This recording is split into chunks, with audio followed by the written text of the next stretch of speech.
Si Juan Tamad at ang nahuhulog na bayahbas. Sa isang tahimik na baryo sa Pilipinas, sa lilim ng isang malaking puno ng bayahbas, may isang taong kakaiba sa lahat. Si Juan Tamad, matandang babae.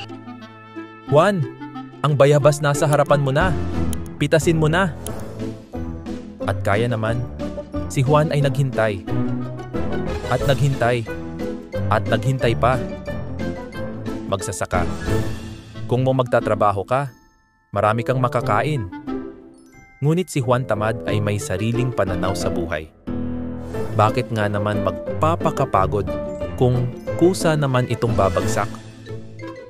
Juan Tamad, ay sus, bakit ko papihtasin? Mahuhulog din naman yan. Baalang araw. Juan Tamad nagulat. Hoy, bayabas ko yon.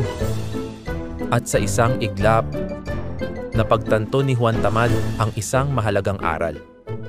Kung minsan, sa sobrang paghihintay, ikaw ay maunahan. At mula noon, tamad pa rin si Juan. Pero kahit paano, natuto na siyang pitasin ang sarili niyang bayahbas.